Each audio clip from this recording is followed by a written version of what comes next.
पटनायक जी की पुस्तक भारत शूद्रों का होगा कि पिछले एपिसोड में हमने स्वयं लेखक द्वारा इस पुस्तक के संदर्भ में प्रस्तुत की गई एक संक्षिप्त रूपरेखा का पाठन कंप्लीट किया है, जिसमें लेखक जो है इस बात पर फोकस करते हैं कि सांप्रदायिक ताकतें इस देश में कितनी भी हावी क्यों ना हो जाएं, यदि इस देश में लोकतंत्र जीवित है तब तक दलितों और शूद्रों के उत्थान की आशा भी जीवित रहती है। बेशक पहली पीढ़ी के नेता शूद्र आंदोलन में कितने भी असफल क्यों ना हो जाए, अगली पीढ़ी जो है वो उन्हें टेक ओवर करते हुए आंदोलन को सही डायरेक्शन में आगे लेकर जाने में सक्षम हो सकती है, यदि लोकतंत्र जिंदा रहता है। तो यहां तक तो हमने पढ़ लिया था और आज से हम इसका सिलसिलेवार पाठन शुरू करेंगे। तो चलिए मेरे साथ। जय भीम, मैं शालिनी और आप देख रहे हैं अंबेडकर नामा। दो राष्ट्रीय संकट और शूद्र शक्ति का उभार। जैसा कि स्वयं किशन पटनायक जी ने लिखा है कि सांप्रदायिक ताकतें जो है वो आहिस्ता आहिस्ता करके देश पर हावी होने लगी हैं और शूद्रों और दलितों का जो असफलता है वो भी दिखने लगी है। तो उसी परिप्रेक्ष्य में हम इस पुस्तक को पढ़ेंगे और मैं व्याख्या भी करूंगी। शुरू से ही इस पुस्तक के एक एक शब्द को ध्यान से सुनिएगा, इंटरप्रिटेशंस बाद में कीजिएगा, पहले सुनिएगा। पिछले दिनों दो राष्ट्रीय संकटों का उदय हुआ है। एक तारीख है जुलाई 1991 और दूसरी तारीख है दिसंबर 1992। 1991 में क्या हुआ संभवतः ये आप लोग नहीं जानते होंगे, लेकिन दिसंबर 1992 में क्या हुआ ये तो पूरी दुनिया जानती है। ये दोनों घटनाएं भारत के भविष्य के लिए निर्णायक साबित होंगी। हालांकि भविष्यवाणी नहीं की जा सकती है क्योंकि भविष्य दो प्रकार के होते हैं, एक अनिवार्य भविष्य और दूसरा संभव भविष्य। आज की प्रभावशाली शक्तियों और घटनाओं से भविष्य की एक निश्चित दिशा बन जाती है।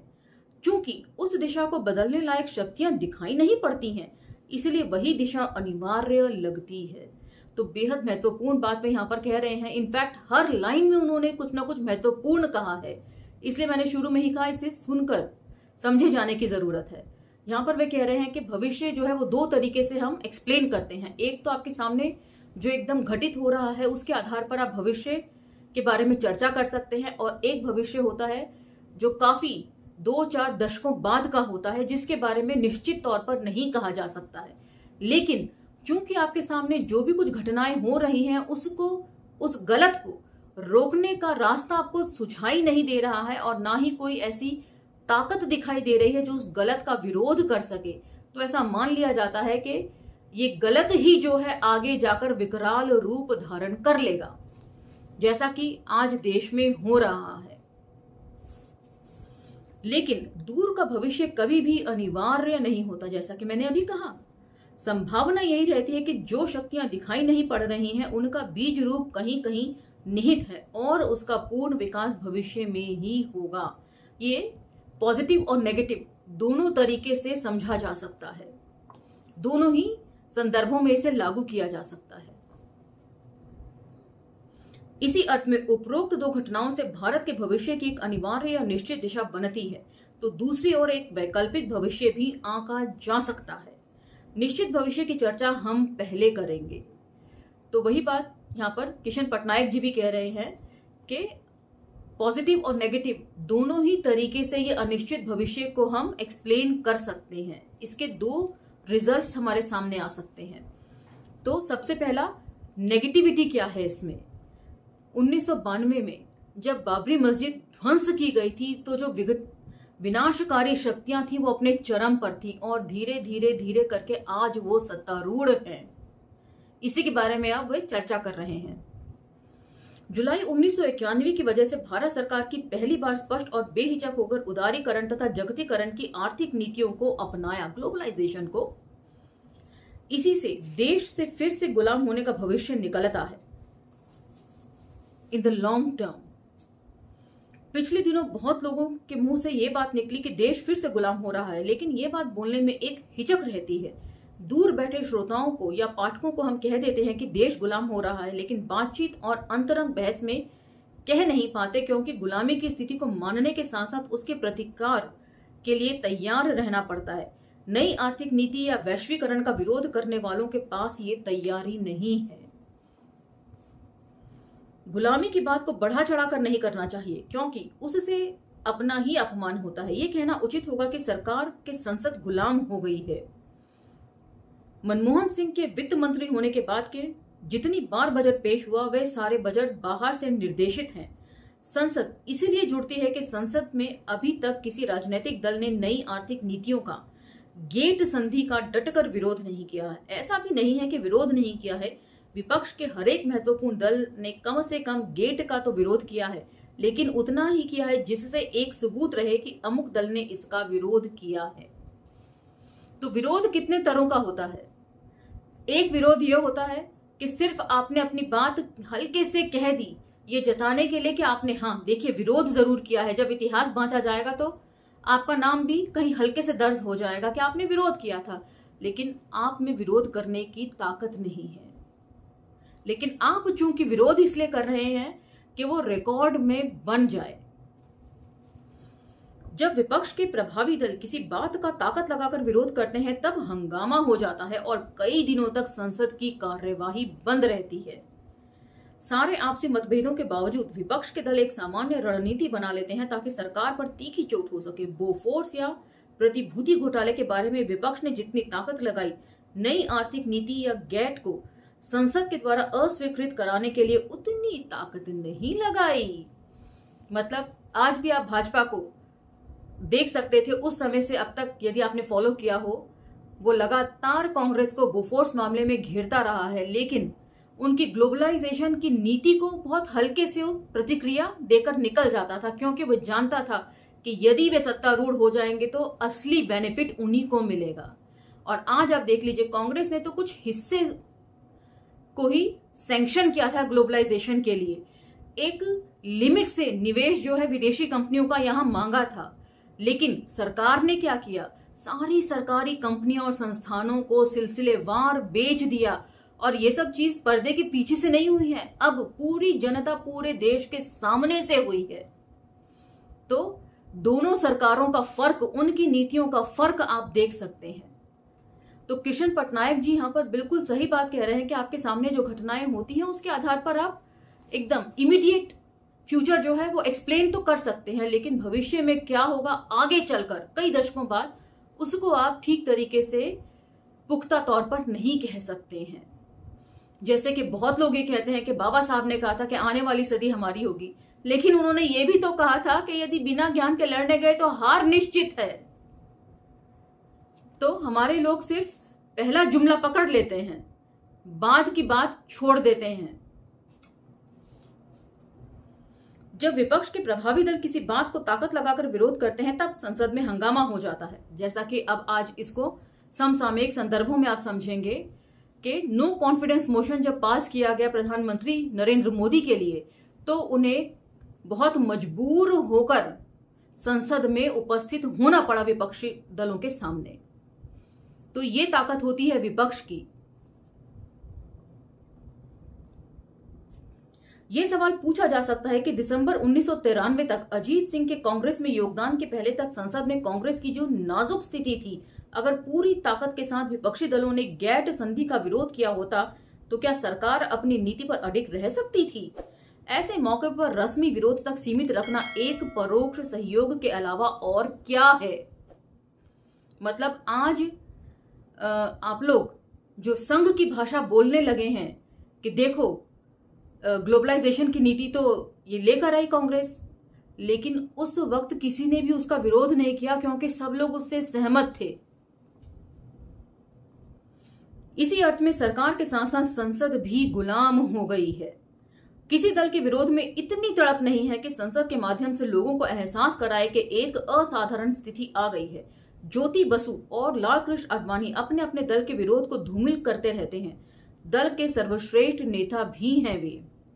ज्योति बसु के लिए पश्चिम बंगाल का आर्थिक सुधार और बगैर विदेशी पूंजी के सघन निवेश के नहीं हो सकता है। आडवाणी यूरोप अमेरिका जाकर वहां के व्यापारियों को आश्वस्त करते हैं कि उनकी सरकार आएगी तो भी कांग्रेस द्वारा चलाई गई नई आर्थिक नीति बरकरार रहेगी। यदि कांग्रेस ने इतना गलत किया था तो उस वक्त जमकर आप लोगों ने उसे उखाड़ क्यों ना फेंका संसद के अंदर? क्यों विदेशों में जाकर लाल कृष्ण आडवाणी ये सांत्वना देते रहे कि हमारी सरकार आने दीजिए, हम सब संभाल लेंगे, जस का तस रहेगा। इनफैक्ट जो जो चीजें हमारी हैं वो भी हम आपको दे देंगे। 1947 के पहले जो गुलामी थी उससे लड़ने के लिए एक विकल्प नीति की अनिवार्यता नहीं थी, लेकिन अभी की गुलामी से निकलने के लिए एक विश्वसनीय वैकल्पिक विकास नीति की जरूरत है। पहले जब अंग्रेजों के हम गुलाम थे तब बात दूसरी थी, अब हम अपने ही देश के सत्तारूढ़ दल के गुलाम बनते जा रहे हैं। धीरे धीरे आप देखिए, पहले ये भारत जो था वो अंग्रेजों का उपनिवेशवाद था, है ना, अंग्रेजों की तरफ से। लेकिन अब जो है ऐसा लगता है जैसे कि गुजरात का उपनिवेश बन गया है पूरा भारत। चाहे मोदी जी हों, चाहे हमारे गृह मंत्री हों, चाहे अडानी अंबानी हो, कितने बड़े बड़े दिग्गज नेता और उनके जो नियर एंड डियर फ्रेंड्स हैं वे सभी गुजरात से हैं।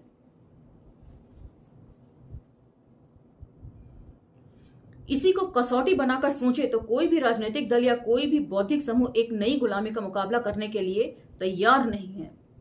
6 दिसंबर 1992 की घटना से जो चिंता बनती है वह है राष्ट्र के अस्तित्व के बारे में। इतने दशकों पहले किशन पटनायक जी ने इतना लंबा विजन देख लिया था कि 1992 की घटना बहुत निर्णायक होगी, ये राष्ट्रीयता पर संकट की तरह मंडराएगी।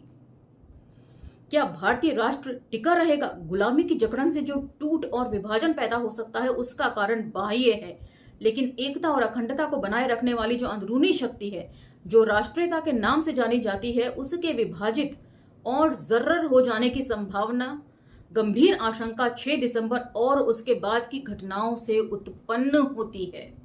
उपनिवेशवाद या राष्ट्र की गुलामी से मुकाबले के लिए राष्ट्रीयता की भावना आधार है, लेकिन यही राष्ट्रीयता की भावना को खंड खंड कर रही है सत्तारूढ़ सरकार। किस तरीके से?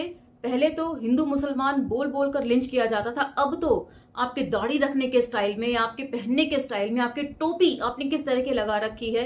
बेशक कोई बेचारा बच्चा नुक्कड़ नाटक खेल कर आ रहा हो जिसमें वो मोहम्मदन का उसने किरदार निभाया हो, और हो सकता है वो एक हिंदू हो, लेकिन चूंकि उसने सर पे पगड़ी बांध रखी और पठानी सूट पहन रखा है जो कि उसका नाटक का गेटअप भी हो सकता है, तो ये लोग पूछेंगे नहीं कि आप कौन हैं। ये लोग सिर्फ कपड़े वैसे पहनने के एवज में आपको लिंच कर देंगे। ये हालात अब इस देश के हो गए हैं। देश की अखंडता का भी यही आधार है, इसलिए राष्ट्रीयता में दरार पड़ने के बाद गुलामी से लड़ पाना और अलगाववाद से निपटना भी कठिन हो जाएगा। 1992 के संदर्भ में ये बात किशन पटनायक जी ने कह दी थी। इसी बात से भारतीय जनता पार्टी का विडंबनापूर्ण विरोधाभास बनता है। यह जो एक राष्ट्रवादी राजनीतिक दल होने का दावा करती है, अपने मुख्य कार्यक्रम के द्वारा राष्ट्रीयता को कमजोर कर रही है। वास्तव में जो भारतीय राष्ट्रीयता की सबसे बड़ी परीक्षा के दिन थे, आजादी सम्मेलन आंदोलन का समय, तब भारतीय राष्ट्रीयता का प्रतिनिधित्व राष्ट्रीय स्वयंसेवक संघ या हिंदू महासभा नहीं कर पाए थे, जिसकी उत्तराधिकारी भाजपा है। क्या हमारे लोगों को यह बात समझ में आती है? भाजपा का सहयोग करके अपनी सरकार किसी भी राज्य में बहुजन नेता बनाते हैं तो वे अपने समाज का कितना नुकसान कर रहे हैं, ये इस बात से समझा जा सकता है। गांधी ही उन दिनों राष्ट्रीयता को परिभाषित और निर्मित करने वाले थे, और भारतीय राष्ट्रीयता वही है जो गांधी ने स्थापित की थी। उस राष्ट्रीयता को चुनौती देकर भाजपा उसको कमजोर कर रही है। न केवल कमजोर कर रही है, बल्कि आपको कुछ साल पहले का एक वीडियो याद होगा जिसमें हिंदू महासभा की वक्ता जो हैं राष्ट्रीय सचिव पूजा शकुन पांडे, वे गांधी के पुतले पर गोली दागती हैं और नकली खून उनके पुतले से गिरता है और वह ठहाका लगाकर हंसती हैं। तो ये चरित्र है भाजपा का। ये काम भाजपा अब कर रही है जब भारतीय राष्ट्र को राजनीतिक आजादी मिलने के 4 दशकों के बाद उस पर आर्थिक गुलामी लादने के लिए अंतर्राष्ट्रीय साजिश हो रही है। जो अयोध्या के दिन थे और उसकी सफलता पर उत्सव मनाने के दिन थे, वे जगतीकरण और डंकल प्रस्ताव के भी दिन थे। ये साफ है कि जो शक्ति अयोध्या में लगी थी वे डंकल के खिलाफ लगी नहीं, अभी तक नहीं लग पा रही है, क्योंकि डंकल से लड़ने के लिए राष्ट्रीयता के लिए मजबूत शक्ति की जरूरत है और अयोध्या का कार्यक्रम उसको कमजोर करने वाला था। तो यहां पर भाजपा की क्या इंटेंशन थी? ये साफ पता चल रही है। अयोध्या में जो शक्ति लगी थी उससे भी 100 गुनी शक्ति की जरूरत होगी राष्ट्र को नई गुलामी से मुक्त कराने के लिए। अगर भाजपा उतनी भी शक्ति और उत्साह नई आर्थिक नीति के खिलाफ पैदा कर पाएगी तब ही उसका राष्ट्रवाद विश्वसनीय होगा। तो इनका राष्ट्रवाद कितना विश्वसनीय है ये तो अब हम पिछले 10 साल के राज में देख चुके हैं। सेंगोल स्थापित हो गया है, नई संसद बन गई है और किस तरीके से 2 राष्ट्रपतियों का कार्यकाल, श्री कोविंद जी और अब श्रीमती द्रौपदी मुर्मू जी, इन दोनों की किस तरह अवहेलना, अपमान किया गया है भाजपा सरकार द्वारा, ये भी किसी से छुपा हुआ नहीं है। मंदिर में प्रवेश न करने देना, मुर्मू जी से मंदिर में झाड़ू लगवाना, नई संसद में उनको बोलने के लिए ना बुलाना, ये सारी घटनाएं क्या अब भी आपको समझ में नहीं आती हैं? आज का ये एपिसोड हम यहीं विराम देते हैं क्योंकि सोचने समझने के लिए बहुत सारी चीजें हैं। आप लोगों की किसी भी तरह की प्रतिक्रिया, चाहे वो नेगेटिव हो या पॉजिटिव हो, कमेंट सेक्शन में जरूर रखिएगा। मुझे इंतजार रहेगा आप लोगों से संवाद का। कम्युनिकेशन ही एक ऐसी चीज है जो हमेशा बनी रहनी चाहिए। विचारों का आदान प्रदान बना रहता है तो लोकतंत्र बना रहता है। स्वागत है आप लोगों के सभी तरह के कमेंट्स का। इसी के साथ अब मुझे आज्ञा दीजिए, मिलते हैं अगले एपिसोड में। धन्यवाद।